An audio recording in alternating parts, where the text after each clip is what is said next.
Hello.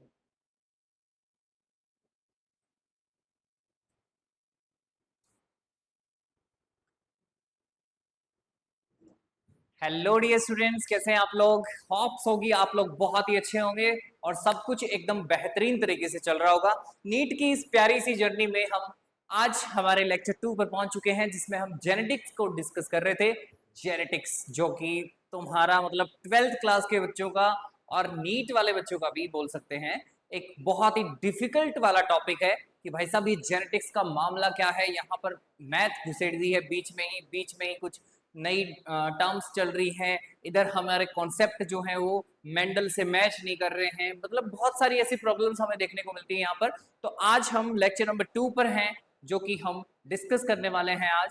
और आज के लेक्चर में हमारे जो टॉपिक हैं जो हमें पढ़ने हैं वो एक्चुअली क्या है उनको समझो। आज के हमारे लेक्चर में हम पढ़ने वाले हैं क्या? तो हमने बोला जी हम पढ़ने वाले हैं basic terminologies, basic terminologies of genetics. अब जेनेटिक्स की जो बेसिक टर्म्स है ना, उनको हम यहाँ पर पढ़ने वाले हैं। अब जेनेटिक्स की बेसिक टर्म्स का मतलब क्या है यहाँ पर कि भैया हम यहाँ पे जो जो चीजें यूज करने वाले हैं इन जेनेटिक्स वाले चैप्टर्स में, वो सारी चीज हमें पहले पता होना चाहिए कि एलील क्या है, जीन क्या है। ऐसे ही मेरे पास में क्रोमोसोम्स क्या हैं। अब क्रोमोसोम्स में भी टाइप ऑफ क्रोमोसोम्स होते हैं। ऐसे ही मेरे पास में म्यूटेशंस क्या हैं, म्यूटेशंस टाइप ऑफ म्यूटेशंस होती हैं, तो वो क्या क्या हमारे पास में टाइप्स हो सकते हैं। ऐसे ही हमारे पास में जैसे और हम डिस्कस करें तो हम बोल सकते हैं कि जैसे इनके अलावा हमारे पास डोमिनेंट या रिसेसिव जीन का कॉन्सेप्ट है, वो क्या है। इनके अलावा हमारे पास जीनोटाइप है, फिनोटाइप है। मतलब बहुत सारी डेफिनेशन है जो बच्चों के दिमाग में घूमती हैं और उनको थोड़ा सा कंफ्यूज करती हैं। तो आज हम उन्हीं सबको डिस्कस करने वाले हैं। तो आज के हमारे लेक्चर में हम बेसिक टर्म्स को डिस्कस करेंगे और बेसिक टर्म्स के अंदर हमारे पास में कई सारी ऐसी टर्म्स हैं जिनको हमें यहाँ पर देखना है। उन टर्म्स को पहले तो हम देख लेते हैं कि एक्चुअल में वो सारी टर्म्स हैं क्या क्या, उनके अकॉर्डिंग हम सारी बातें कर लेते हैं, ठीक है। फिर उसके बाद में जो भी हमारी चीजें हैं उन सबको हम डिस्कस करके उनके पॉइंटर्स बना के आज के हमारे इस प्यारे से लेक्चर को खत्म करते हैं, ठीक है। तो देखो जी, हमारे पास जैसे हमने बोला कि भैया ट्रेट क्या है, ठीक है। अब ट्रेट जो है वो एक कैरेक्टर का होता है, तो ये कैरेक्टर क्या है। अब कैरेक्टर ट्रेट पढ़ लिए हमने, बोला कैरेक्टर ट्रेट जो है वो ट्रांसफर किए जाते हैं एक प्रोजेनी से दूसरी प्रोजेनी, एक जनरेशन से दूसरी जनरेशन। तो हमने बोला उस ट्रांसफर के प्रोसेस को हम क्या बोलते हैं, हेरिडिटी बोलते हैं। हालांकि हेरिडिटी वाली जो टर्म है, हमने जो टर्म पढ़ ली है पिछले लेक्चर में, वो क्या क्या है हमारे पास, हेरिडिटी, जो कि हमने पढ़ लिया है, ट्रांसफर होता है कैरेक्टर या ट्रेट का। अब हमने बोला कि भैया हेरिडिटी के बाद में एक प्रोसेस लगता है, उसका नाम था इनहेरिटेंस। इसको भी हमने यहाँ पर प्रॉपर स्टडी कर लिया है कि इनहेरिटेंस क्या चीज है। अब इसके अलावा यहाँ पर हमारे पास में देखो, फर्स्ट टर्म हो गई, सेकेंड टर्म हो गई, अब थर्ड टर्म क्या है, ये ट्रेट या कैरेक्टर किस फॉर्म में जाएंगे। तो हमने बोला जी, मेंडल ने बोला था फैक्टर्स। अब ये फैक्टर्स क्या हैं, ठीक है। तो फैक्टर्स क्या है, उनको हम आज क्या बोलते हैं, जीन बोलते हैं। तो एक्चुअली जीन क्या है, फिर तो जीन क्या है वो पढ़ेंगे हम। अब जीन है तो हमने बोला कि भैया इनके कुछ क्या होंगे, एलील होंगे। तो एलील्स क्या है, तो एलील्स क्या होंगे तो उनको हम डिस्कस करेंगे कि एक एलील जो है वो पर्टिकुलर एक जीन का सेगमेंट है या फिर उसकी मॉडिफाइड फॉर्म है या फिर अलग चीज है, वो सारी बात हम यहाँ पर करेंगे। अगर हम यहाँ पर ये सारी चीजें कर लेते हैं तो अब इसके बाद में हमारे पास जो मेन टॉपिक आता है वो क्या है कि अगर एलील या जीन है तो वो एक्सप्रेस होंगे। एक्सप्रेस होंगे तो मतलब या तो वो क्या होंगे, फिर डोमिनेंट होंगे और या फिर क्या होंगे, रिसेसिव होंगे। तो हमने बोला कि डोमिनेंट और रिसेसिव का यहां पर कॉन्सेप्ट जो है वो हमें डिस्कस करना है कि डोमिनेंट या रिसेसिव एलील क्या है, या फिर हम बोल सकते हैं डोमिनेंट या रिसेसिव जीन क्या है या कैरेक्टर क्या है, सही है। इसके अलावा अब हमारे पास में डोमिनेंट और रिसेसिव जब आ जाएंगे, उसके अकॉर्डिंगली हमारे पास में क्या होगा कि किसी भी इंडिविजुअल का हमें फिनोटाइप पता लगेगा, उसकी ऑफस्प्रिंग का हमें फिनोटाइप पता लगेगा, उसका हमें जीनोटाइप भी पता लगेगा। तो हम पर्टिकुलर जीनोटाइप के बारे में भी स्टडी करेंगे कि उसका जीनोटाइप क्या है, तो उसका जीनोटाइप क्या है, ठीक है। देन उसके बाद हमारे पास में क्या आ सकता है, तो हमने बोला कि भैया फिनोटाइप जीनोटाइप अगर पता लग गए तो अब हम बोलेंगे कि पर्टिकुलर हमारे पास इन फिनोटाइप और जीनोटाइप को देखने के लिए क्या क्या चीजें हैं। तो हम बोलेंगे कि भैया हमारे पास मोनोहाइब्रिड क्रॉस है, डाईहाइब्रिड क्रॉस है, तो इनको हम डिस्कस करेंगे कि मोनोहाइब्रिड डाईहाइब्रिड क्या होते हैं, ठीक है। इनके अलावा भी हमारे पास में बहुत सारी डेफिनेशंस हैं जो बच जाती हैं, उनको हम पर्टिकुलरली डिस्कस करेंगे। जैसे कि हमारा एक इंपॉर्टेंट वाला डेफिनेशन जो है वो क्या है कि हमारी म्यूटेशंस जो हैं वो क्या होती हैं, ठीक है। तो ये सारे के सारे मतलब क्वेश्चन मार्क जो लगा रहे हैं हम, ये सारी चीजें जो है हमें डिस्कस करनी है आज की इस हमारे लेक्चर, ठीक है। आज का लेक्चर प्योरली बेस्ड है टर्मिनोलॉजीज पर, तो हम टर्म्स को पढ़ते जाएंगे और उनके एग्जाम्पल के साथ में उनको समझते जाएंगे, ताकि हमारी सारी की सारी टर्म्स जो है माइंड में रिकैप्चुलेट हो जाए और हमें कोई भी दिक्कत ना आए जेनेटिक्स के लिए आगे हमें पढ़ने में भी और कॉन्सेप्ट को समझने में भी, ठीक है। तो तैयार हो जाइए, अभी हम स्टार्ट करने वाले हैं हमारे सारे डेफिनेशंस कि प्रॉपर डेफिनेशंस में हम क्या क्या पढ़ेंगे।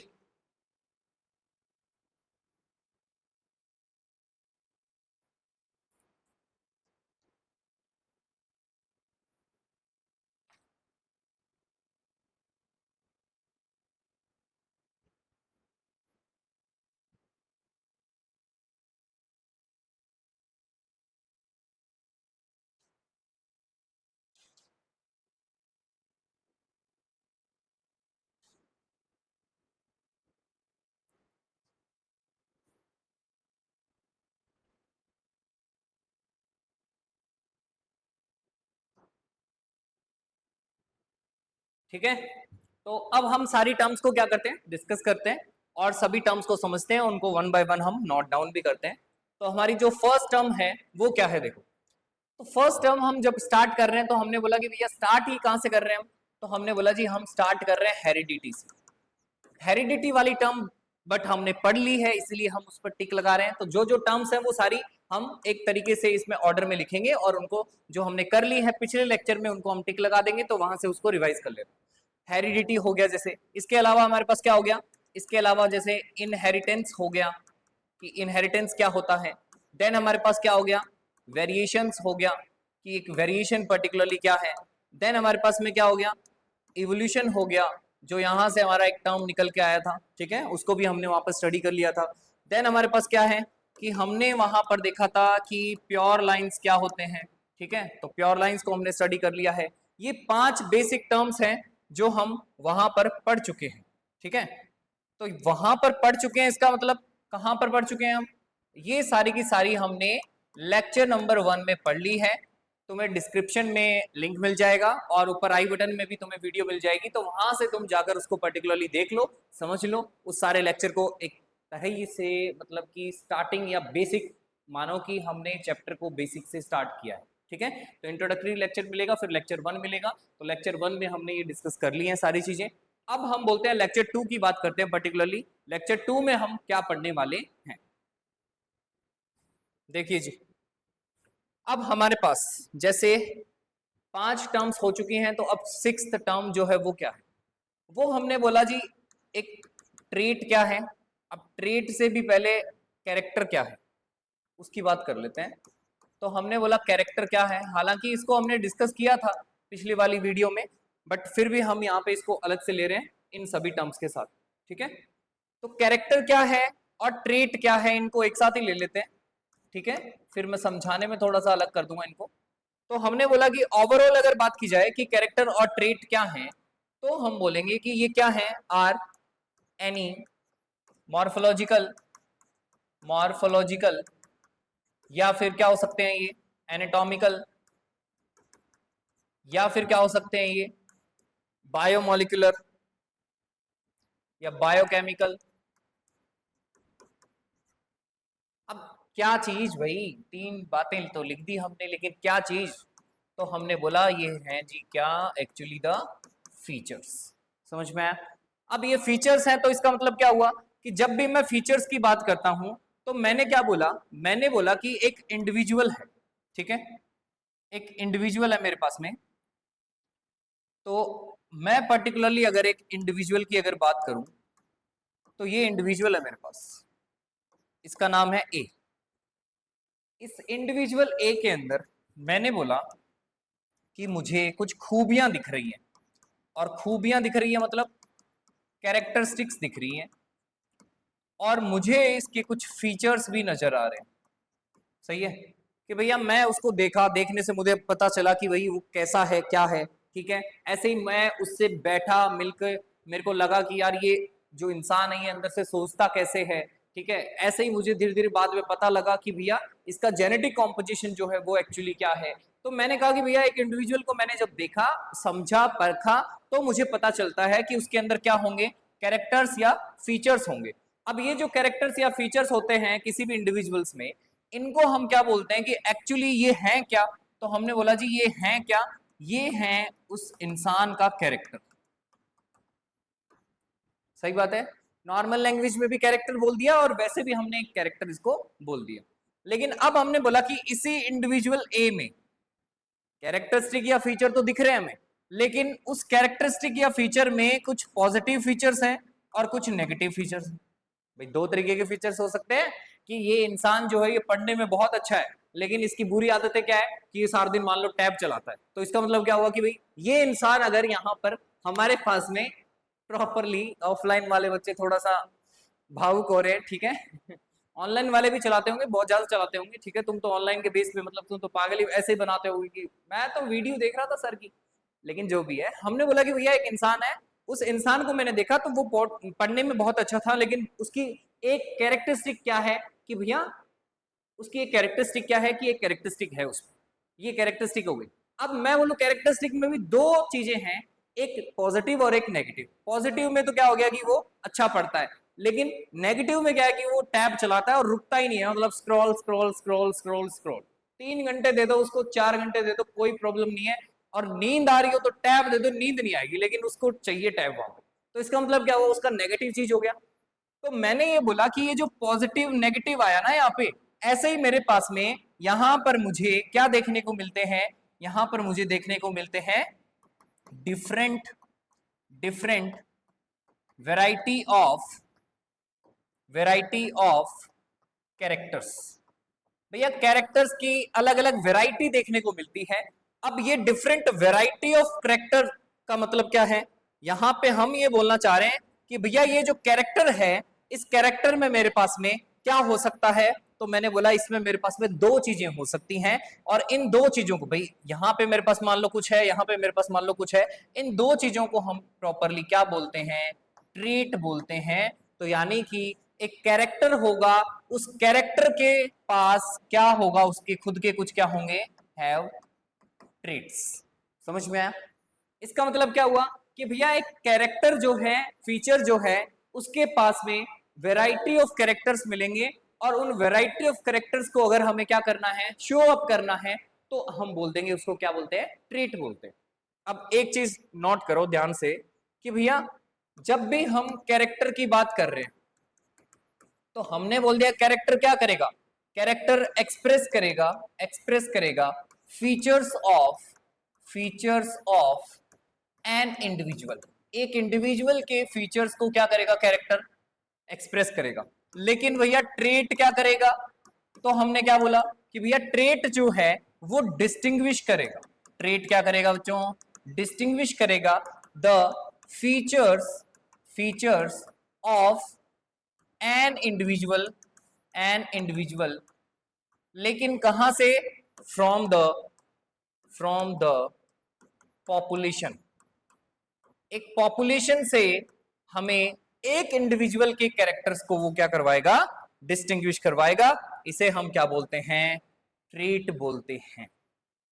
अब फाइनल बारी आती है हमारे एग्जाम्पल की जब मैं बात करूं, तो मैंने बोला कि भैया मेरे पास कैरेक्टर के नाम पर क्या है, कैरेक्टर के नाम पर क्या है, stem height of a plant. Stem height of a plant. तो एक प्लांट की मैंने मान लो क्या मान ली, स्टेम हाइट मान ली। लेकिन ये तो कैरेक्टर हो गया ना कि उसकी स्टेम हाइट है कुछ।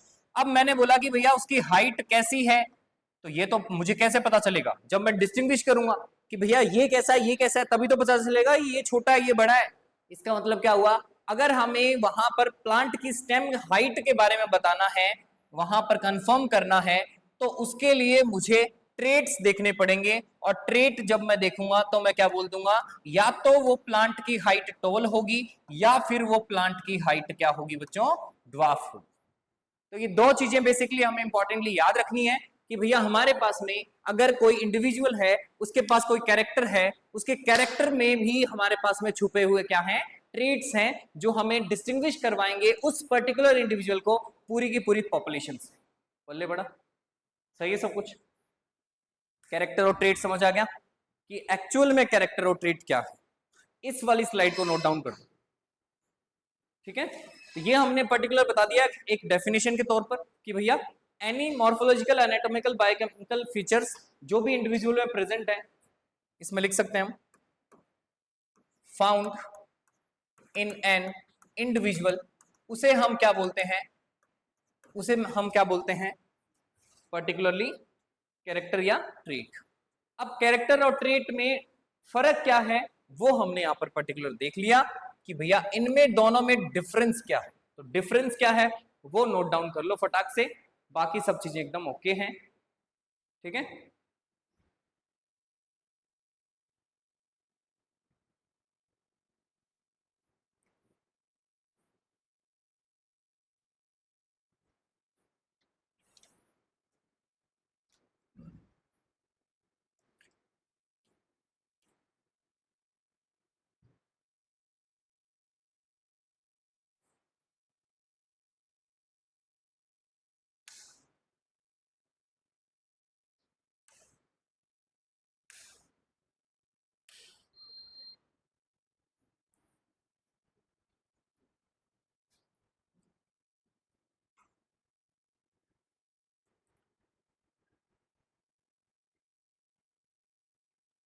हाँ जी हो गया।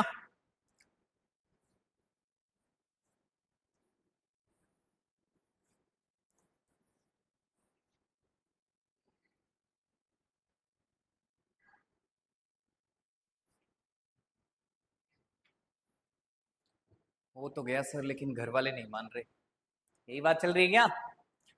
इट्स ओके, मान जाएंगे मान जाएंगे, पढ़ लो तुम थोड़ा सा बस, सब मान जाएंगे फिर, उसके भी तुम्हारे भी। चले जी, चलो चलो चलो।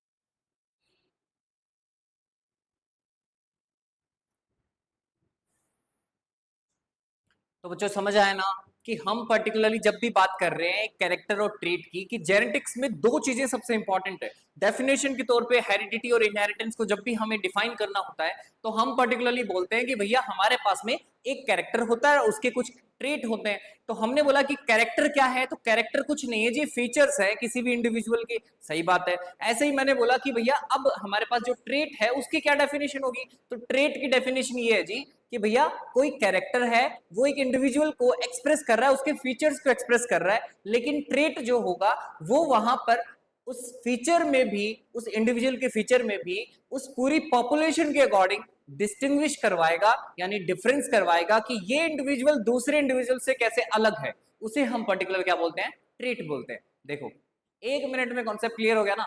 1 मिनट में कॉन्सेप्ट क्लियर करें हमारे साथ, चलो जल्दी से। अब हम नेक्स्ट देखते हैं, अब हमारे पास पर्टिकुलर क्या है। अब देखो ट्रेट या कैरेक्टर को तो हमने डिफाइन कर लिया। अब एक चीज सोचो सीधी सीधी कि भैया ट्रेट या फिर कैरेक्टर जो है जिसकी हम बात कर रहे हैं, ये ट्रेट या कैरेक्टर कहां से जा रहा है और कहां तक जा रहा है? देखो कहां से जा रहा है, बताओ पहले तो कहां से जा रहा है ये? तो हमने बोला कि एक जनरेशन नंबर 1 से जा रहा है। अब इस जनरेशन नंबर 1 से लेकर कहां जा रहा है ये? जनरेशन नंबर 2 तक जा रहा है। ठीक है साहब। अब जनरेशन 1 से 2 तक जब जा रहा है, कौन जा रहा है? ट्रेट या कैरेक्टर जा रहा है, तो उसको कैरी करने वाला भी तो कोई होगा ना, तभी तो जा रहा है। तो किसके थ्रू जा रहा है ये? Through the genetic material. समझ में आया क्या? Through the genetic material. अब जेनेटिक मटेरियल में मैं तुम्हें ज्यादा कंफ्यूज नहीं करूंगा क्योंकि तुम्हें अभी तक पता नहीं है कि जेनेटिक मटेरियल क्या है, क्योंकि मुझे पता है कि पक्का पक्का कि तुमने बायोमोलिक्यूल्स 11th क्लास के चैप्टर में जो धजियां उड़ाई है उस चैप्टर की। ठीक है, तुम्हें लगा कि ऐसे टुच्चा सा चैप्टर है, ठीक है बाद में देख लेंगे, लेकिन बायोमोलिक्यूल्स यहाँ पर बहुत इंपॉर्टेंट है। तो उसमें हमने देखा था कि जेनेटिक मटेरियल के तौर पर हमारे पास यहाँ पे जो पर्टिकुलर चीज है वो क्या है, एक जीन है। यानी हम अगर बायोमोलिक्यूल्स के हिसाब से देखते हैं तो हमारे पास न्यूक्लिक एसिड्स हैं, न्यूक्लिक एसिड्स हैं जो हम यहाँ पर देखते हैं कि ये न्यूक्लिक एसिड्स क्या हो रहे हैं, ट्रांसफर हो रहे हैं। अब ये न्यूक्लिक एसिड मतलब जीन ट्रांसफर हो रहा है जी, हमने तो यही बोला जीन ट्रांसफर हो रहा है, क्योंकि मेंडल जी ने क्या बोला था, तो मेंडल जी ने बोला था फैक्टर्स ट्रांसफर हो रहे हैं। तो कोई जीन या फिर फैक्टर ही तो है जो एक जगह से दूसरी जगह ट्रांसफर हो रहा है। अगर एक जगह से दूसरी जगह जीन या फैक्टर ट्रांसफर हो रहा है, इसका मतलब क्या हुआ, वो अपने साथ लेके जा रहा है किसको, कैरेक्टर या ट्रेट को। अब कैरेक्टर या ट्रेट को साथ ले जाने का मतलब क्या हुआ, वो अपने साथ जेनेटिक फीचर्स को लेकर जा रहा है। तो इसका मतलब क्या हुआ, मैंने बोला एक ट्रेट या कैरेक्टर किस फॉर्म में जाएगा जी, वो जाएगा एक फैक्टर या जीन की फॉर्म में। क्या लेके जाएगा जी, तो हमने बोला वो वहां पर लेकर जाएगा जेनेटिक फीचर्स को, और जेनेटिक फीचर्स को वहां पर ले जाकर क्या करवाने वाला है बच्चों, एक्सप्रेस करवाने वाला है। तो इसका मतलब क्या हुआ, हमें यहां पर अब जो हमारी डेफिनेशन पढ़नी है वो है जीन या फिर फैक्टर। ठीक है, तो मेंडल बाबा को हम थोड़ा सा ध्यान में रखेंगे कि मेंडल जी ने हमें क्या बोला, उनकी थोड़ी सी हमें यहाँ पर तरफदारी करनी पड़ेगी। दैट्स वाई हम क्या कर रहे हैं, हम ये लिख रहे हैं कि भैया 8th नंबर का जो हमारा डेफिनेशन है वो पर्टिकुलर क्या है, तो हम बोलेंगे वो है एक जीन के बारे में। अब लेकिन जीन, मेंडल जी ने क्या बोला था, फैक्टर, तो हम उसको जीन या फैक्टर दोनों तरीके से रिप्रेजेंट कर रहे हैं कि एक जीन या फैक्टर क्या है। अब तुम खुद बताओ यार, नहीं नहीं तुम खुद बताओ कि जीन या फैक्टर क्या हो सकता है, तुम्हारे हिसाब से जीन या फैक्टर क्या है, बोलो बोलो, जीन या फैक्टर क्या है, एक ही चीज है लेकिन क्या है, जेनेटिक मटेरियल है, या जेनेटिक मटेरियल में कुछ है, कुछ है। इसका मतलब क्या हुआ, ये कुछ क्या है, इट इज द, देखो जी, it is the unit of inheritance. इसका मतलब क्या हुआ, यूनिट ऑफ इनहेरिटेंस का मतलब क्या हुआ कि भैया ये एक यूनिट है इनहेरिटेंस की। अच्छा ये देखो फिर, क्यों भाई आगे स्वाद है? तो हमने क्या बोला, यहाँ पे हमारे पास में क्या है, ट्रेट कैरेक्टर है, जा रहे हैं फैक्टर जीन के थ्रू, लेकिन जा रहे हैं तो हमने बोला जेनेटिक फीचर्स को लेके जा रहे हैं। तो एक तरीके से अगर देखा जाए तो जीन जो है वो पर्टिकुलर क्या है, जेनेटिक मटेरियल है, और जेनेटिक मटेरियल के नाम पे कौन है, न्यूक्लिक एसिड्स है, न्यूक्लिक एसिड्स के नाम पर कौन है, डीएनए है, और डीएनए किसके अंदर प्रेजेंट होता है, क्रोमोसोम के अंदर प्रेजेंट होता है। ये जो क्रोमोसोम है ये कहां से आया, क्रोमेटिन मटेरियल से आया, क्रोमेटिन फाइबर से आया। तो वो जो क्रोमेटिन मटेरियल या फाइबर जो है वो न्यूक्लियस से जो हमें मिला है, वही तो आगे की तरफ क्या हो रहा है, क्या हो रहा है, ट्रांसफर हो रहा है। ठीक है ना, समझ में आया क्या? तो ये सारी चीज है, ये बेसिक कॉन्सेप्ट है जो हमें यहाँ पर याद रखना है। पर्टिकुलर जीन और फैक्टर की बात करें तो यूनिट ऑफ इनहेरिटेंस है, यानी कि ये जो यूनिट ऑफ इनहेरिटेंस है which actually transferred from a progeny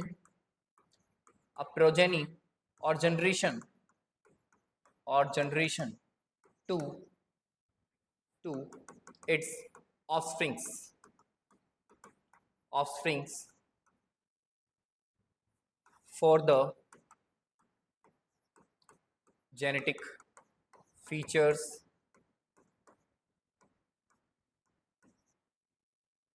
being inherited in the individual। समझ में आया क्या? तो जीन या फैक्टर क्या है साहब, तो हमने बोला जीन या फैक्टर क्या है, कुछ नहीं है, हमारे पास क्रोमोसोम थे, उन क्रोमोसोम को अगर मैं अनवाइंड करने की कोशिश करता हूं, तो मैंने बोला अनवाइंड करने पर मेरे पास क्या निकल कर आता है, उसका डीएनए, और उस डीएनए के सेगमेंट को मैं फर्दर यहां पर अगर अनवाइंड करता हूं तो मेरे पास यहां पर क्या आता है, ये पर्टिकुलर सेगमेंट। और ये जो पर्टिकुलर सेगमेंट है, ये पर्टिकुलर सेगमेंट मुझे क्या बता रहा है, 1 सेकेंड, ये पर्टिकुलर सेगमेंट मुझे क्या बता रहा है यहां पर कि भैया मेरे पास यहां पे बहुत सारी कुछ चीजें हैं।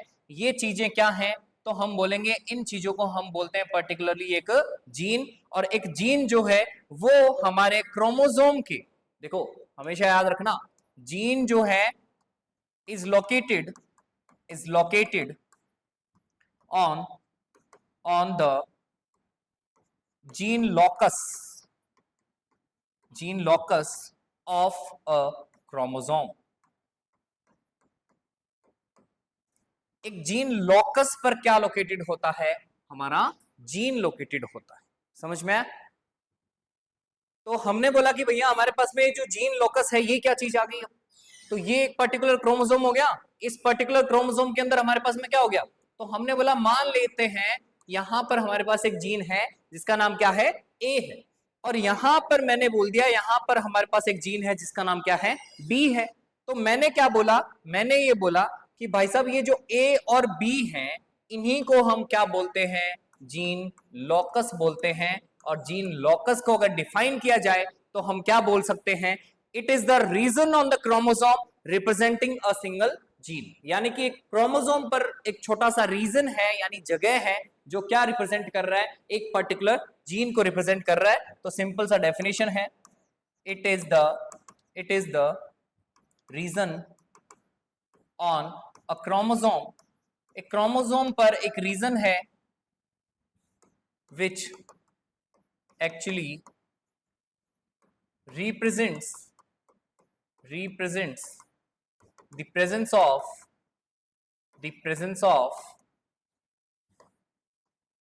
a particular gene। एक पर्टिकुलर जीन की, पर्टिकुलर जीन लोकेशन बोल देते हैं इसको, एक पर्टिकुलर जीन की लोकेशन जो है वो हमें कौन दर्शाता है, जीन लोकस। समझ में आया? क्रोमोसोम पर कौन प्रेजेंट होता है, जीन लोकस प्रेजेंट होता है। इस जीन लोकस पर मुझे क्या दिखाई देता है, जीन। तो एक पर्टिकुलर जीन, ए जीन कहाँ है जी, यहां है। इसको बाद में हम देखेंगे कि भैया जब जीन मैपिंग की जाती है तो जीन मैपिंग में बताया जाता है कि भैया कौन सा जीन कहां पर पाया जाता है। तो वो तुम्हारे सिलेबस में एक्चुअली है नहीं, वरना उसको अभी यहीं पे डिस्कस कर लेते। बट जीन मैपिंग का एक कॉन्सेप्ट आता है, ठीक है, एक थोड़ा सा याद रख लेना, मतलब जीन मैपिंग का एक कॉन्सेप्ट आता है। और जीन मैपिंग में हम क्या बोलते हैं कि भैया एक क्रोमोसोम जो है उस पर जो जीन है, a gene on a chromosome is described and located।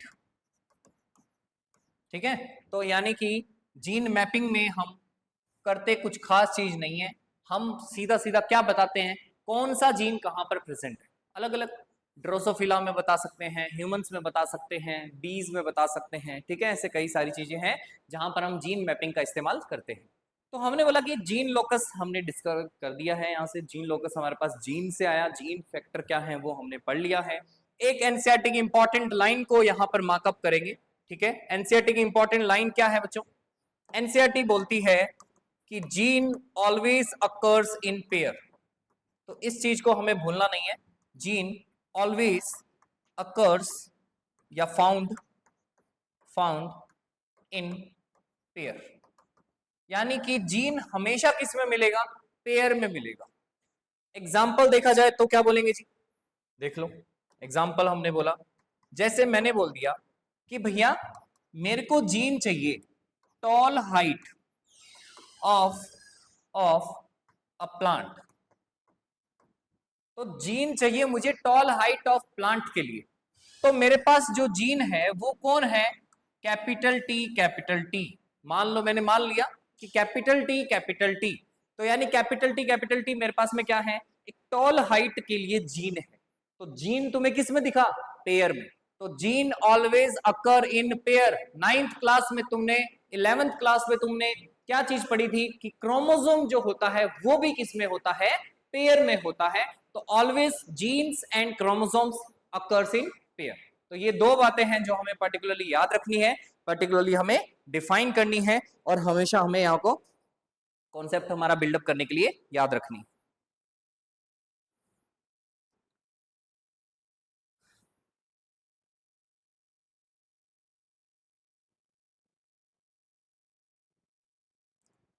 चलिए हो गया यहाँ तक, सही है सब कुछ, एकदम सब रेडी, कोई दिक्कत नहीं है।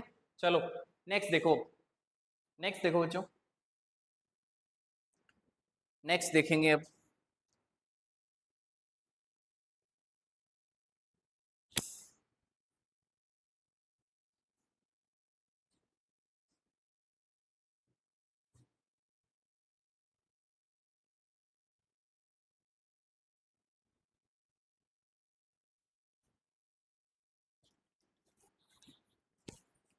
चलिए जी, अब हम देखते हैं आगे पर्टिकुलर हमारी बात क्या है। तो जैसे कि हमने बोला, हमने जीन पढ़ लिया।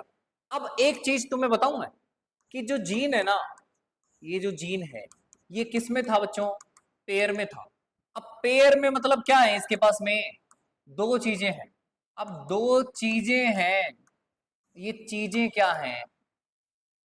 ऐसे थोड़ी बोलोगे जीन है उसके पास दो चीजें हैं, पर्टिकुलर बताना पड़ेगा ना कि जीन के पास पर्टिकुलर दो चीजें हैं। वो दो चीजें क्या हैं जी? वो पेयर में है, तो किस वजह से पेयर में है, वहां पर पेयर बनाने वाला कौन है, ये बताना पड़ेगा। तो इस चीज को बताने के लिए हम क्या बोलेंगे कि जीन जो है वो पेयर में है, पेयर में है उसके पास मतलब दो चीजें हैं। अब दो चीजें क्या हैं उनको हम डिस्कस करते हैं। तो ये दो चीजें जो हमारे पास में यहां निकल कर आएंगी वो क्या है, देखो इन दो चीजों को हम बोलते हैं दीज आर द डिफरेंट और modified forms of a gene. यानी कि ये क्या है? डिफरेंट या फिर मॉडिफाइड फॉर्म है किसकी जी? एक जीन की। इसका मतलब हम पर्टिकुलरली बात कर रहे हैं एक नई डेफिनेशन, और ये नई डेफिनेशन क्या है बच्चों? एलील। तो यानी कि एक ऐसी डेफिनेशन जो तुम्हें बहुत ज्यादा कंफ्यूज करती है, उसको बहुत ही सिंपल कर दिया यार। अब तो बनता है ना, मतलब क्या यार तुम, मतलब मैंने बोला एक जीन है, ये जीन कहां से आया? डीएनए से आया, और वो जो जीन आया डीएनए से वो पेयर में है। ये बात तो हमने पिछली स्लाइड तक देख ली। अब जो जीन है जो पेयर में है, वो जीन जो है उसके पास दो चीजें हैं। अब वो दो चीजें क्या है हमारे पास? तो हमने बोला जी भैया उस जीन के पास जो दो चीजें हैं वो हैं उसके एलील, जो कि वहां पर पेयर बना रहे हैं। और एलील क्या है? तो हमने बोल दिया कुछ खास चीज नहीं है, they are the different modified forms of a gene. यानी कि एक जीन जो है अपनी फॉर्म्स को मॉडिफाई करता है, और फॉर्म्स को मॉडिफाई करके हमें बताता है टू, अच्छा इसमें देखो आगे हम इंक्लूड क्या कर सकते हैं, to express the particular particular genotype of an individual. किसी एक इंडिविजुअल के पर्टिकुलर जीनोटाइप को बताने के लिए एक एलील होता है। समझ में आया क्या? एग्जाम्पल देखेंगे, एग्जाम्पल बिना एग्जाम्पल के बात ही नहीं करेंगे जी। एग्जाम्पल ये है कि मैंने बोला जी टॉल हाइट है एक प्लांट की, तो पिछले एग्जाम्पल में तो झट से मैंने क्या लिख दिया था बच्चों? कैपिटल टी और कैपिटल टी लिख दिया था। अब एक बात बताओ कि क्यों भाई, मैं ज्यादा शाना हूं क्या? मैंने कैपिटल टी क्यों लिखा भाई? कौन हूं मैं? क्या हूं मैं? हैं? क्या कहता था अमेरिका कि हम ओनली टी लिखेंगे क्या? नहीं भैया ऐसा नहीं है, ओनली टी नहीं लिखेंगे। क्या लिख सकते हैं? तो हम देखते हैं कि भैया एक पर्टिकुलर जीनोटाइप में हमें पता लगता है कैपिटल टी स्मॉल टी भी किसके लिए जीन है? Tall height of a plant के लिए जीन है। इसका मतलब क्या हुआ? There are two different ways to express a gene. इसका मतलब जीनोटाइप जो है वो अलग अलग कॉम्बिनेशन से बना हो सकता है। और जीनोटाइप को पहचानने के लिए हमने क्या बोला? ये हमारे पास कैपिटल टी, इधर कैपिटल टी, स्मॉल टी, ये सब के सब क्या है बच्चों? All are the alleles of a gene, alleles of a gene for tall height, या फॉर हाइट बोल देते हैं, for plant height. Plant height या स्टेम हाइट के लिए हमारे पास जीन है, और जीन हमने लिया है जब टॉल हाइट की प्रॉपर बात कर रहे हैं तो कैपिटल टी। ये कैपिटल टी दोनों सेम है, यहाँ पर कैपिटल टी स्मॉल टी दोनों डिफरेंट हैं। इसका मतलब क्या हुआ, gene always occurs in pair, लेकिन एक जीन के अंदर जो पेयर बनाने वाली चीज है वो पर्टिकुलरली कौन है, एलील है। तो वो हमने यहाँ पर डिस्कस कर लिया है कि एक एलील क्या होता है। तो ये हमारी चीज है जो एलील को हम डिनोट करना चाह रहे हैं, तो ये पर्टिकुलर एक एलील। आ गया समझ में, सब क्लियर है एकदम, कोई भी दिक्कत समस्या परेशानी, सब सही है एकदम भाई? हाँ भाई तुम भी बोलो सही है सब। तो इसका मतलब क्या हुआ, यहाँ पे हमारे पास ये एलील हो गया। एलील को बच्चों एक नाम और दिया जाता है कई बार, ठीक है, इसको हम एलीलोमॉर्फ भी बोलते हैं, ठीक है, तो एलीलोमॉर्फ भी बोला जाता है इसको। तो ये भी तुम याद रख लेना बाय चांस, मतलब सीबीएसई या फिर एनटीए जो है वो इस टाइप की कुछ चीज को डाल सकता है। तो हमने बोला भाई ये सारी बातें हैं जो हमें यहाँ पर पर्टिकुलर याद रखनी है, समझनी है, ठीक है, ये जो इंपॉर्टेंट बातें हैं वो हमने डिस्कस कर ली है। तो ये हमारा एलील वाला कॉन्सेप्ट जो है वो क्या हो रहा है, क्लियर हो रहा है।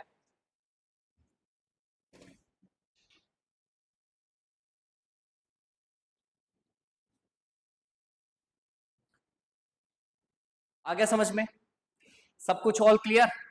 चलो ये एलील या एलीलोमॉर्फ की बात हो गई जो हमने डिस्कस कर ली।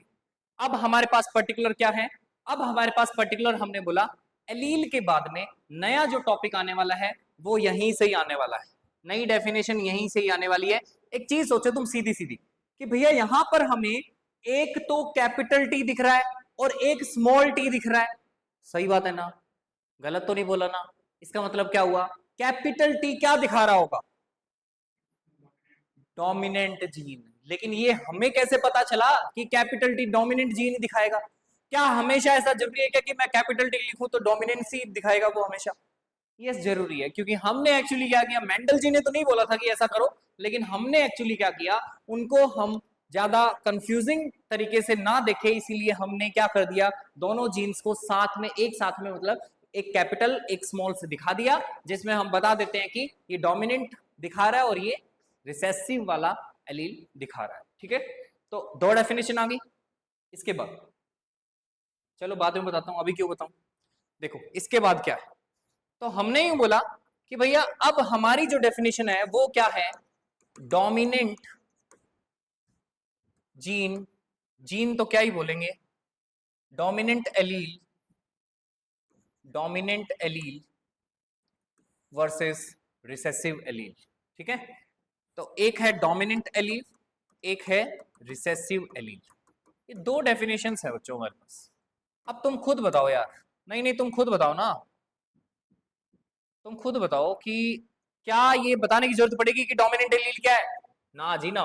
तो क्या बोलेंगे, it is the modified and strong allele of a gene.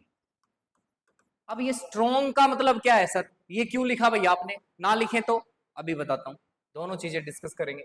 It is the modified and strong allele of a gene which suppresses the other allele and express itself in a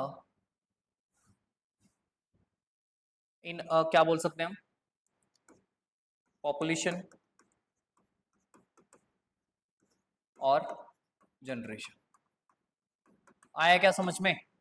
तो भैया modified या strong form of a gene है जो क्या करती है, खुद को क्या करती है, एक्सप्रेस करती है, चाहे उसको क्या करना पड़े, दूसरे को सप्रेस करना पड़े। इसका मतलब क्या हुआ भैया, एक ऐसा आदमी जो बहुत ही हट्टा कट्टा है, बहुत ही मजबूत है और भारी भरकम है, वो क्या करेगा, वो आएगा क्लास में आता ही उठाएगा, उठा के उसको पीछे वाले बेंच पे पटक दिया, खुद आगे आके बैठ गया। इसका मतलब क्या हुआ कि भैया मैंने क्या किया, उसके फीचर को, उसका फीचर क्या था भैया, मेरे को पहली बेंच पे बैठना है, लेकिन उसके फीचर को मैंने क्या कर दिया, सप्रेस कर दिया, मैंने उसको पीछे धकेल दिया और मैं खुद वहां पर आकर बैठ गया।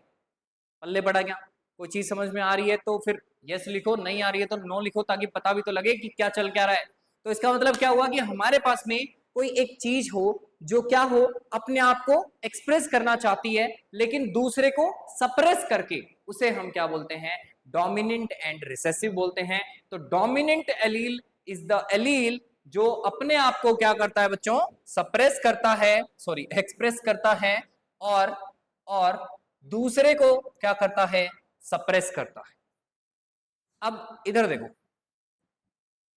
रिसेसिव क्या है, it is the type of allele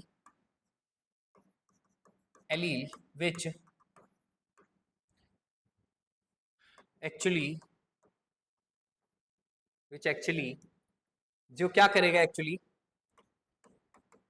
get suppressed, which actually get suppressed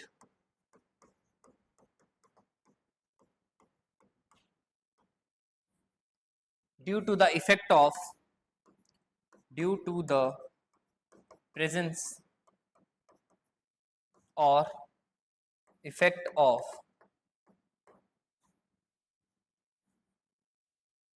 a dominant allele. सही है, मतलब एक ऐसा एलील जो क्या हो जाता है, खुद क्या हो जाता है बच्चों, गेट सप्रेस्ड। ठीक है, खुद क्या हो रहा है, सप्रेस हो रहा है, किसकी वजह से, due to the presence of dominant allele. Dominant allele की प्रेजेंस की वजह से रिसेसिव जीन खुद क्या हो जाता है, सप्रेस हो जाता है। एग्जाम्पल के लिए पीछे जो हमने एग्जाम्पल लिया था, कैपिटल टी के साथ कैपिटल टी गया, सही है ना, तो ये क्या है, ये एक टॉल की कंडीशन है। ये क्या है बच्चों, ये एक टॉल हाइट की कंडीशन है।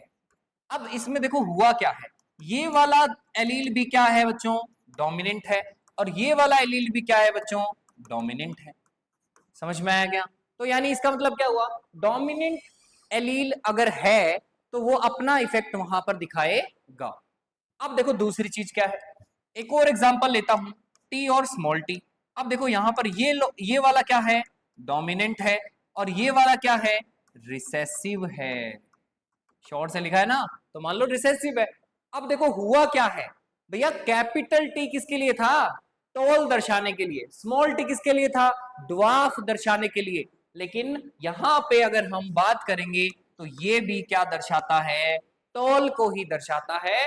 क्यों, क्योंकि हमने बोला डोमिनेंट टी था जो कि टॉल हाइट के लिए था, रिसेसिव स्मॉल टी था जो कि ड्वार्फ हाइट के लिए था, बट डोमिनेंट एलील आने के कारण रिसेसिव वाले को उसने क्या कर दिया, सप्रेस कर दिया और खुद को एक्सप्रेस कर दिया कि भाई साहब टॉल ही होगा जी प्लांट, तो मेरी मर्जी चलेगी। समझ में आया क्या, हाँ भाई पहले बढ़ रहा है, सही है सब। तो हमने बोल दिया ये सारी चीज है जो हमें पर्टिकुलरली यहां पर पढ़नी है। तो हमने डोमिनेंट और रिसेसिव के बीच में फर्क देख लिया कि डोमिनेंट वाला क्या करेगा, एक ऐसा एलील जो क्या करे, खुद को एक्सप्रेस करे और दूसरे को क्या कर दे, सप्रेस कर दे। रिसेसिव एलील का मतलब क्या है, जो किसी डोमिनेंट वाले की वजह से बेचारा क्या हो जाए, सप्रेस हो जाए, उसे हम क्या बोलते हैं, रिसेसिव एलील बोलते हैं। तो ये दो चुटकू से कॉन्सेप्ट हमने देख लिए हैं। इस रिसेसिव वाले का एग्जांपल अगर देखा जाए तो small T small T, small T क्या दर्शाएगा, dwarf height of the plant. समझ में आया क्या, ये क्या दर्शाएगा, dwarf height of the plant.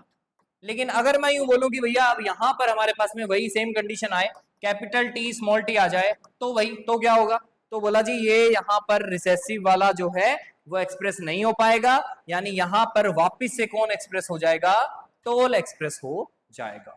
तो यानी कैपिटल टी ने अपना इफेक्ट यहां पर शो नहीं कर पाया है वो, क्योंकि वहां पर कौन प्रेजेंट था, dominant allele that is capital T present था। बताओ यहां तक कोई भी दिक्कत समस्या परेशानी, हाँ भाई है क्या, हम्म,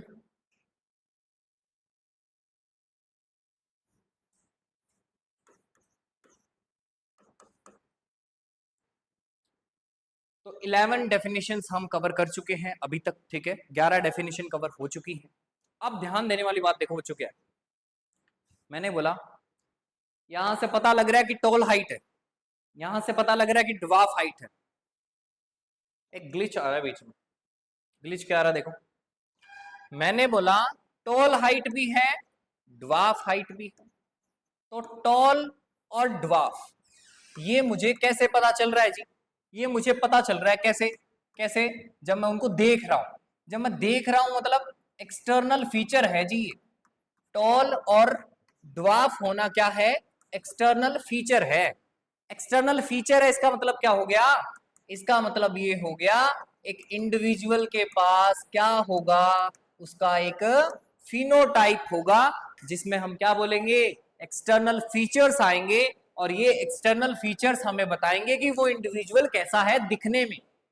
इसका मतलब क्या हुआ कि भैया ऐसे फीचर्स जो एक्सटर्नली देखे जा सकते हो, यानी ये फीचर्स जो हैं ये कैसे फीचर्स होंगे? मॉर्फोलॉजिकल फीचर्स होंगे। तो मॉर्फोलॉजिकल फीचर्स अगर हमें देखने को मिलते हैं तो हम क्या बोलते हैं? ये हमारे क्या हैं? एक्सटर्नल फीचर यानी फिनोटाइप है। समझ में आया? लेकिन अगर मैं बोलूं कि भैया टॉल जो था वो तो कैपिटल टी भी था और कैपिटल टी स्मॉल टी भी था। समझ में आया?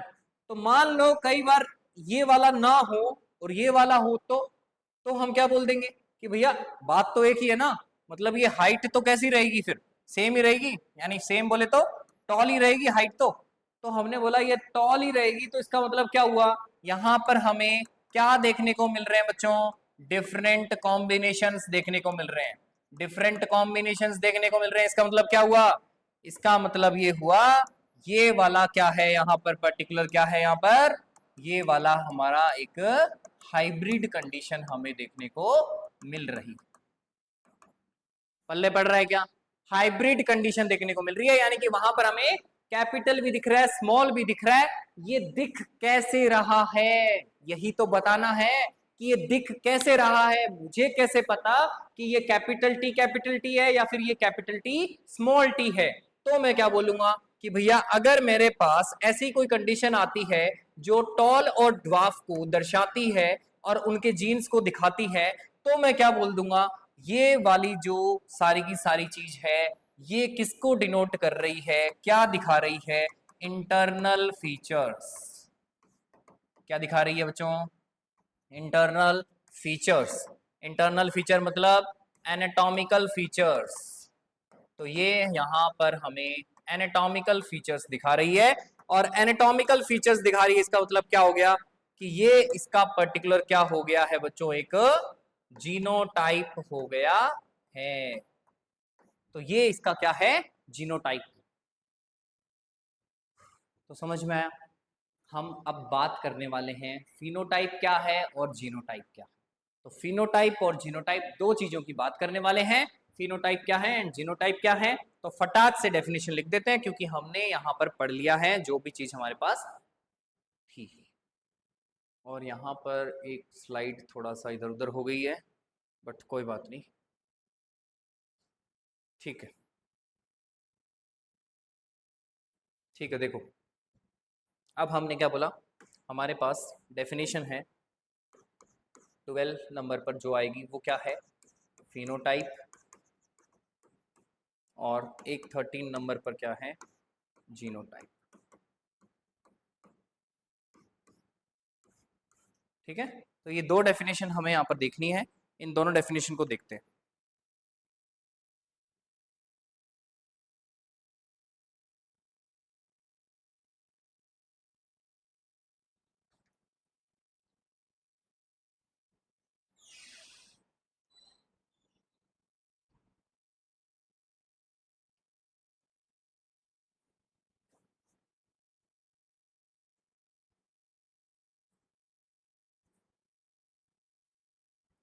चलिए बच्चों, हमने बोला कि ये क्या है?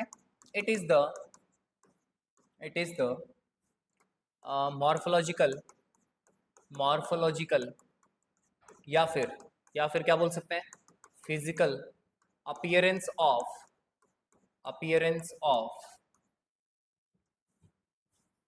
Features of an individual. अब फिनोटाइप जो है वो क्या है?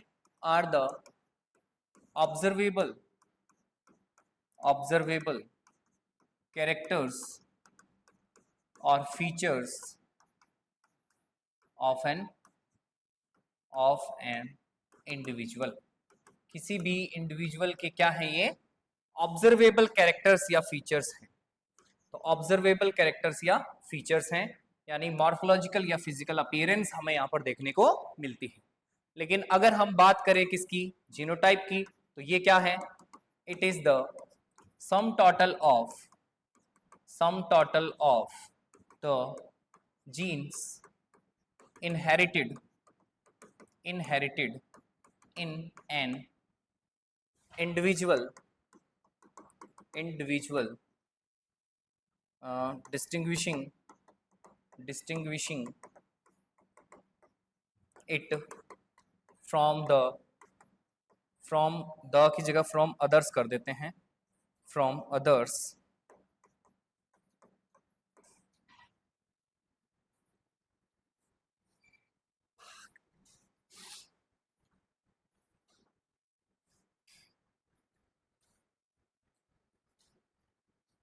हाँ जी, distinguishing it from others, ठीक है। इसके अलावा क्या बोल सकते हैं, जीनोटाइप एक तरह से हमारे पास क्या है, तो हमने बोला genotype it is the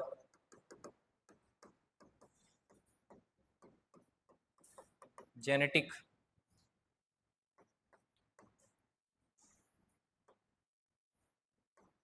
constitution of genes in an individual. ये दो डेफिनेशंस हैं जो हमें यहाँ पर देखनी, ठीक है। तो ये दो डेफिनेशंस हैं, इनके लिए हमने बोल दिया sum total of genes inherited, या फिर क्या बोल दो genetic constitution of an individual, ठीक है। ये दो फिनोटाइप और जीनोटाइप हमारी छोटी छोटी डेफिनेशन हो गई है। फिनोटाइप में जैसे हम एग्जाम्पल की अगर बात करें, ठीक है, एग्जाम्पल की अगर हम बात करें तो हम क्या बोल सकते हैं कि भैया हाइट ऑफ अ प्लांट, ठीक है, दैट इज टॉल है या फिर ड्वार्फ, ठीक है। ये एक छोटा सा एग्जांपल हो गया। लेकिन यहां पर क्या बोलेंगे, यहां पर हम बोलेंगे कि भैया यहां पर हमारे पास tall height of a plant having capital T small T या capital T small T type of constitution. समझ आया क्या? तो ये हमारी प्रॉपर बात है जो हमें यहाँ पर ध्यान में रखनी है, यानी कि हमें अगर डिस्टिंग्विश करना है किसके अकॉर्डिंग, फिनोटाइप या जीनोटाइप के अकॉर्डिंग, तो हम इस तरीके से कर सकते हैं। तो फिनोटाइप कुछ नहीं है, सामने से जो देखे गए हैं एक्सटर्नल फीचर्स हैं, ठीक है, फिजिकल ऑब्जर्वेशंस हैं एक इंडिविजुअल की, कि ये इंडिविजुअल हमें लग रहा है कि भैया ये लड़का है, सही बात है। दूसरा हमें क्या लग रहा है कि भैया इसकी जो हाइट है वो लगभग 6 फीट के बराबर है, मतलब ये लंबा भी है, ठीक है साहब।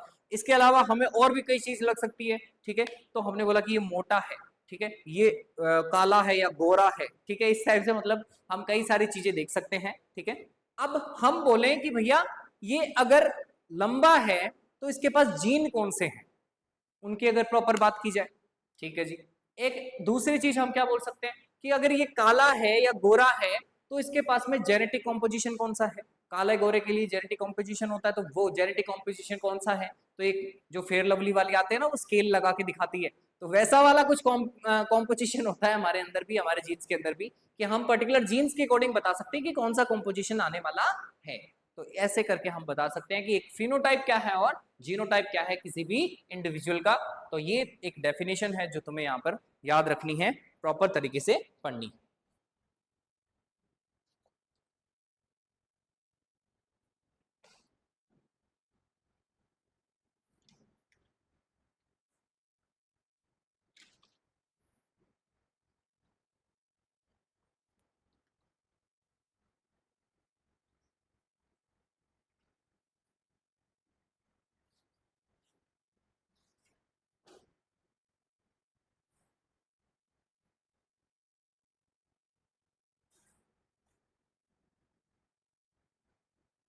चलो जी, अब देखो, अब देखो यहाँ पर एक चीज हमें जो नोट करनी है, हमने जीन के बारे में पढ़ लिया, ठीक है।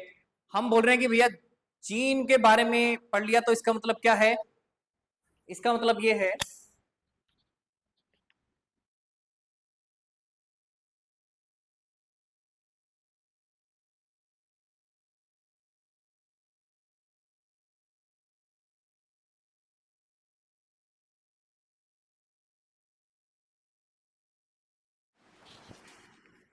हाँ जी बच्चों, एक सेकेंड।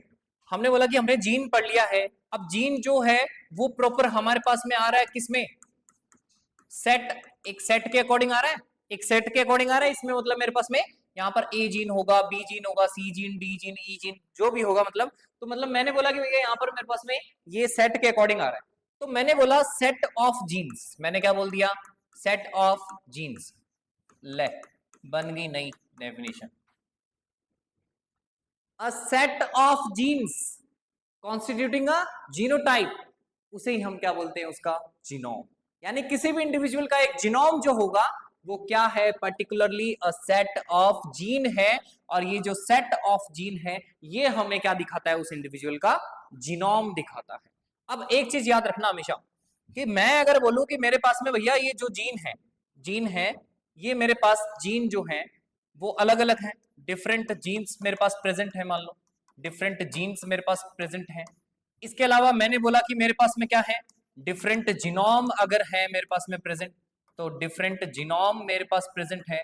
ठीक है, तो मैं क्या बोल दूंगा कि भैया डिफरेंट जीन या डिफरेंट जीनोम अगर मेरे पास प्रेजेंट है, इसका मतलब क्या हुआ, तो इसका मतलब ये हुआ भाई साहब कि मेरे पास यहां पे इस पूरी पॉपुलेशन के अंदर, इस पूरी पॉपुलेशन के अंदर मेरे पास क्या है, यहां पर मेरे पास जीनोम का एक सेट है या फिर डिफरेंट टाइप्स ऑफ जीनोम है मेरे पास में। और ये जीनोम्स का सेट या जीनोम का डिफरेंट टाइप ऑफ यहाँ पे ऑर्गेनाइजेशन, ये क्या कहलाता है, जीन पूल कहलाता है। समझ में आया? तो मेरे पास एक पॉपुलेशन है, उस पॉपुलेशन में डिफरेंट टाइप्स ऑफ जीन्स हैं, डिफरेंट टाइप्स ऑफ जीनोम्स हैं, इसे ही हम क्या बोलते हैं, जीन पूल बोलते हैं। ये थोड़ा सा एक तुच्छ सा कॉन्सेप्ट था जो समझ में आना चाहिए। तो हमने पर्टिकुलरली क्या बोला बच्चों, हमने हमने ये बोला कि भैया एक पूरी की पूरी पॉपुलेशन है जी, उस पॉपुलेशन के अंदर डिफरेंट टाइप ऑफ जीन्स मुझे दिखाई दे रहे हैं जी, एक्स वाई जेड कुछ भी मेरे को दिखाई दे रहा है, जो भी दिखाई दे रहा है वो डिफरेंट टाइप ऑफ जीन्स हैं जो पेयर में है।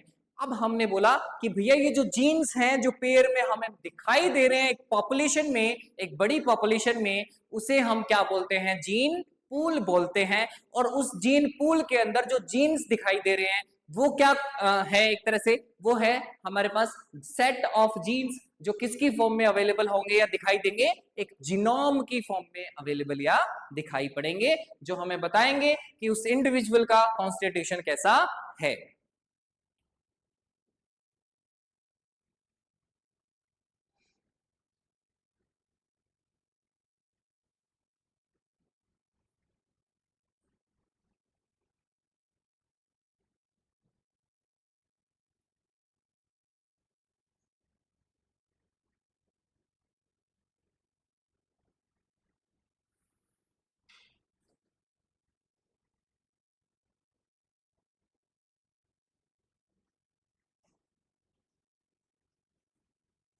हाँ जी, हो गया। तो अब देखो एक चीज यहां पर नोट करने वाली, ध्यान में देने वाली, जैसे ही हमने क्या पढ़ा था बच्चों, फिनोटाइप पढ़ा था, जीनोटाइप पढ़ा था, और उससे जस्ट पहले हमने क्या पढ़ा था बच्चों, डोमिनेंट और रिसेसिव एलील पढ़ा था। तो हमने बोला इन दोनों चीजों में देखो क्या देखने को मिल रहा है, यहाँ पे दो सेम टाइप के क्या हैं, एलील्स हैं। यहाँ पर मेरे पास में क्या है, दो डिफरेंट टाइप्स के क्या हैं, एलील्स हैं। इसका मतलब क्या हुआ, ये सेम और डिफरेंट टाइप ऑफ एलील क्यों है, बताओ, सेम या डिफरेंट टाइप ऑफ एलील क्यों है जी, बताएगा कोई, सेम या डिफरेंट टाइप के एलील क्यों हैं, homozygous heterozygous condition, very good. तो हमने बोला ये हमारी 14th वाली डेफिनेशन हो गई, ये हमारी 15th वाली डेफिनेशन हो गई। अब देखो, अब हमने बोला 16th वाली डेफिनेशन हमारी है होमोजाइगस वेराइटी, होमोजाइगस वेराइटी, और एक है मेरे पास बच्चों क्या, हेटेरोजाइगस वेराइटी। ठीक है, तो एक है हेटेरोजाइगस वेराइटी एंड एक है मेरे पास होमोजाइगस वैरायटी। तो ये दो चीजें हैं। अब ध्यान देने वाली बात सुनो, हमने बोला होमोजाइगस वैरायटी क्या है, ठीक है। होमोजाइगस वैरायटी क्या होगी, तो हम बोल देंगे कि द सेम या similar type of alleles found in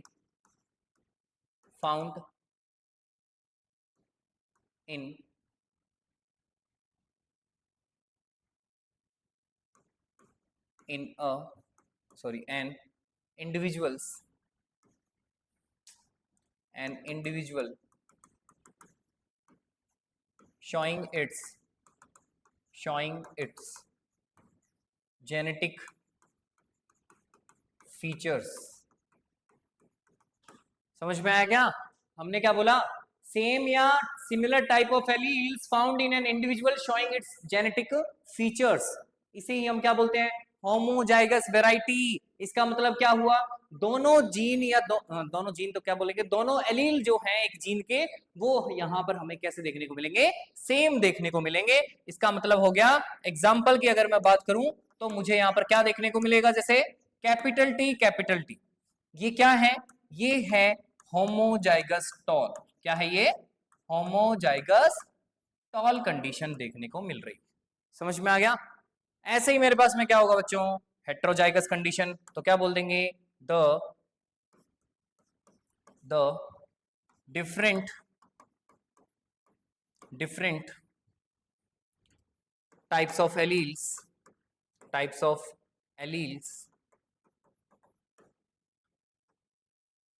combined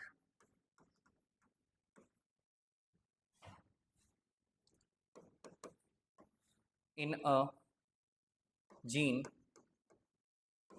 which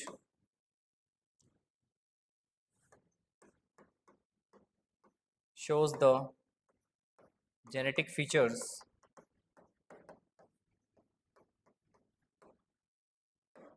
उनको हम क्या बोलते हैं, हेट्रोजाइगस वैरायटी। इसका मतलब क्या हुआ, हेट्रोजाइगस वैरायटी में हम क्या बोल देंगे, सीधा सीधा बताओ यहां पर क्या बोल देंगे हम। तो हमने बोला कि भैया हेट्रोजाइगस वैरायटी में कैपिटल टी और स्मॉल टी, ये क्या है, ये है हेटेरोजाइगस टॉल। हेटेरोजाइगस टॉल है, ठीक है। तो ये दो चीजें हैं जो हमें इंपॉर्टेंटली याद रखनी है। और एक जो इंपॉर्टेंट बात हम यहां से याद रख सकते हैं हेटेरोजाइगस कंडीशन से, तो वो हम क्या बोल सकते हैं कि भैया हाइब्रिड कंडीशंस में ही हमें क्या देखने को मिलता है, बोलो, हाइब्रिड कंडीशन में ही हमें क्या देखने को मिलता है, हेट्रोजाइगस वैरायटी देखने को मिलती है। समझ में आया? यहां तक सब कुछ सही है, एकदम बढ़िया है सब कुछ। तो हमने आज सारी की सारी टर्मिनोलॉजीज खत्म कर ली है जेनेटिक्स के लिए। जेनेटिक्स में जितने भी टर्म्स इंक्लूडेड होती हैं जो कि हमें पता होनी चाहिए और हमें आनी चाहिए, वो सारी टर्म्स हमने यहाँ पर देख ली हैं। ऐसे ही हमारे साथ में इस लेक्चर को, इस यूनिट को कंप्लीट करते रहें और हमारे YouTube चैनल को सब्सक्राइब कर लें और प्लीज शेयर कर दीजिए दोस्तों के पास भी, ठीक है। थोड़ा सा कंट्रीब्यूशन, ठीक है, धर्म पुण्य धर्म कर लो कुछ, ठीक है, तो गरीब आदमी का भला हो जाएगा। तो अब हम बोल रहे हैं कि भैया ये जो सीरीज है इसमें हमने लेक्चर 1 कर लिया, लेक्चर 2 कर लिया, ठीक है। तुम्हें एक प्लेलिस्ट मिल जाएगी, वो प्लेलिस्ट तुम पर्टिकुलरली यहाँ पर देख सकते हो, ठीक है। तो उस प्लेलिस्ट में तुम्हें ये लेक्चर्स जो है अपलोडेड मिल जाएंगे।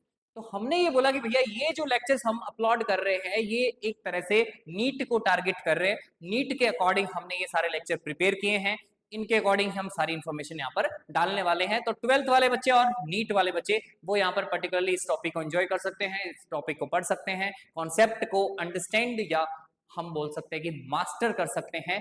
तो थैंक यू सो मच, बने रहिए हमारे साथ और शेयर करना मत भूलिएगा, पक्का कर देना। Bye bye.